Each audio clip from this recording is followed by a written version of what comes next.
oui, le département des Alpes de Haute-Provence qui est donc ici au Salon de l'Agriculture pour la deuxième année consécutive. Et cette fois-ci, il est aussi mis en avant par ce magazine Masterchef qui parle évidemment de tous les produits de notre département. Avec moi, Philippe Hollande, vous êtes le directeur de cette rédaction du magazine Masterchef. Pourquoi le 04 ? Pourquoi les Alpes de Haute-Provence ont attiré votre attention ?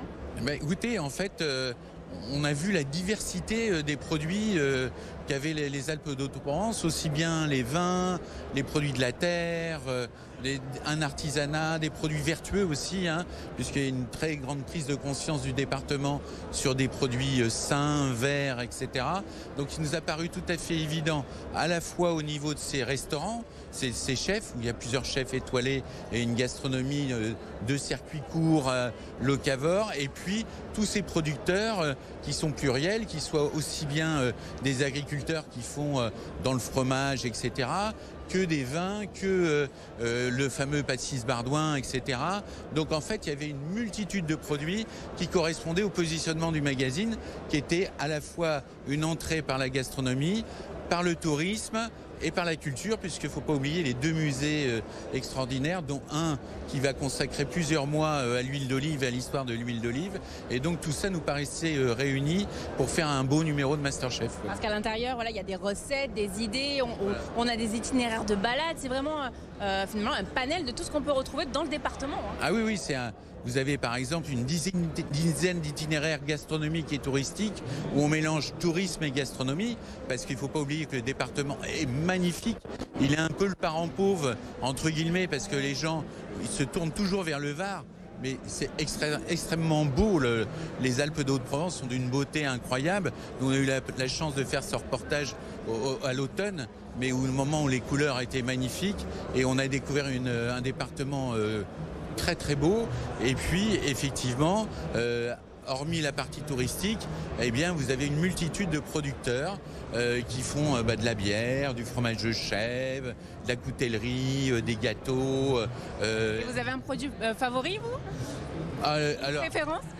Une préférence. Moi j'ai adoré tout ce qui est vin, mais parce que c'est un petit domaine, Pierre Vert, et où il y a 2-3 pépites, etc. Et puis j'ai aussi beaucoup aimé tout ce qui est fromage, avec la fromagerie de Banon, qui est une spécialité locale. Donc, mais on aurait pu citer les miels, on aurait pu citer plein de choses. Évidemment. Merci beaucoup, Philippe.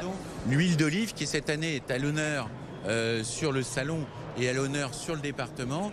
Et à mon avis, c'est une des meilleures huiles d'olive de tout le sud de la France. Elle est d'une extraordinaire qualité. Voilà. Merci beaucoup Philippe Hollande. Justement, l'huile d'olive, c'est le thème de cette deuxième édition ici pour le département des Alpes de Haute-Provence. Alors avec moi, il y a Denis Vogel, c'est le président de l'agence de développement. L'huile d'olive, c'est quand même une filière aussi emblématique. Il y a beaucoup de produits, mais l'huile d'olive, l'olive, c'est une filière aussi emblématique du département. Absolument, et c'est bien ce qu'on a voulu démontrer une fois de plus sur le salon.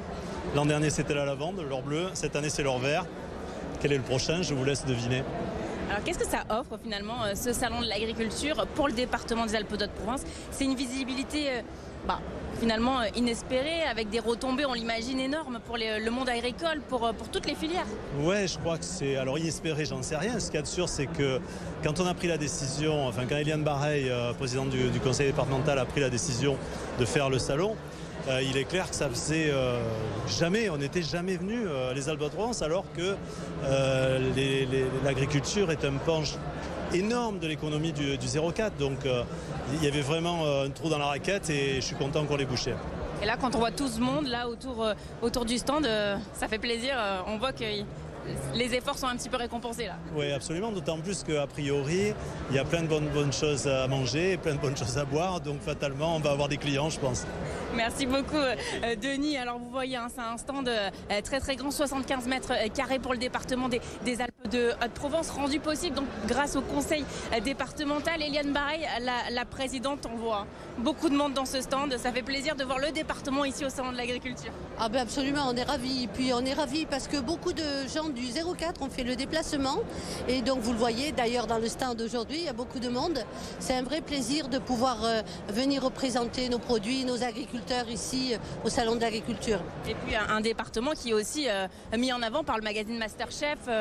Tout à fait. On a, je crois, fait effectivement ce magazine nous sert véritablement de vitrine et c'est une vraie réussite. Il est très beau d'ailleurs.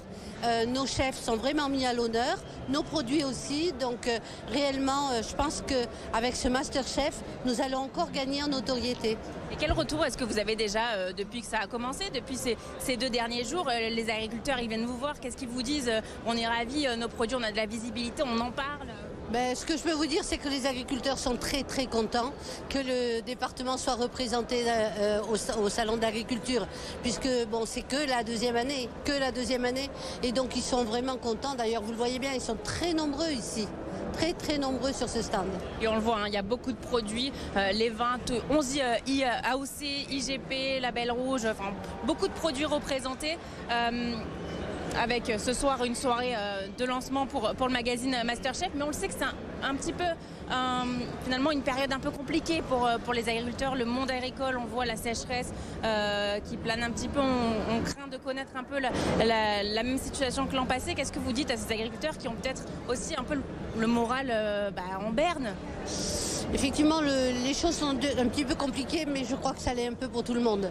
Pour nos agriculteurs particulièrement, puisque malheureusement, une grande sécheresse s'annonce encore. Donc nous allons essayer d'anticiper et de faire en sorte qu'ils aient moins de contraintes d'eau et moins d'économies d'eau à faire. Il y a des solutions qui ont été trouvées? Écoutez, on est en plein dans cette discussion et dans cette anticipation avec le Verdon et la Durance. Et donc il faut effectivement que l'on puisse prendre en compte les besoins des agriculteurs, ménager nos agriculteurs et en même temps faire en sorte que les gens qui dépendent de nous pour l'eau potable, c'est-à-dire les Bouches-du-Rhône et le Var, puissent continuer à en avoir. Mais je pense que si nous devons nous priver, si nous devons avoir des contraintes, il faut que tout le monde accepte d'en avoir. Donc c'est ce qu'on est en train d'essayer de mettre en place et en tous les cas c'est ce sur quoi je me battrai. Être solidaire entre tous les départements. Merci beaucoup Eliane Bareil, et on aura l'occasion de reparler du département des Alpes de Haute-Provence durant ces prochaines heures. Restez bien avec nous sur BFM 10. On se retrouve tout à l'heure depuis le Salon de l'Agriculture ici à Paris.